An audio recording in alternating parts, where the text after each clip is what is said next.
శ్రీనివాస్ గారు హాయ్. ఇది మన సైట్ క్షేత్ర అండి. Okay. Around we have 150 acres. Okay. So currently we have plan for 30 acres. Phase 1 30 acres. Phase 1 30 acres. Okay. ఇది మనకు డిటిసిపి నామ్స్ అరేరా అన్నీ వచ్చేసాయి. ఓకే. దాన్ని బేస్ చేసుకొని మనము రోడ్స్ స్టార్ట్ చేసాము. ఓకే. బేసిక్గా ఇక్కడ మీరు చూస్తున్నారు కదా అంత బ్లాక్ సాయిల్ ఇది. ఓకే. ఈ కంప్లీట్ బ్లాక్ సాయిల్ని తీసేసి మనము రెడ్ ఫీల్డ్ సాయిల్ ఇస్తాం. Like you can see here ఈ బోల్డర్స్ అన్ని 120 to 150 mm బోల్డర్స్ అన్ని as per highest codes.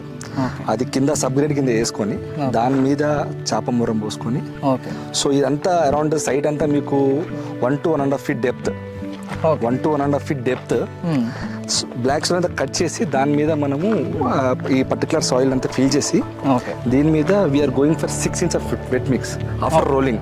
Okay. Then దాని తర్వాత 6 inch ఆఫ్ సీసీ రోడ్ వేస్తాం. సో వేరే కాంక్రీట్. యా ఎగ్జాక్ట్లీ వేరే ఎర్త్, సబ్గ్రేడ్, బేస్, సీసీ ఈ 4 కేటగిరీస్ రన్ అవుతుంది. ఓకే. సో వేరే దీనికి మనకు డ్యూరబిలిటీ, స్టెబిలిటీ ఎక్కువ ఉంటుంది ఫర్దర్గా ఫ్యూచర్లో రోడ్స్కి.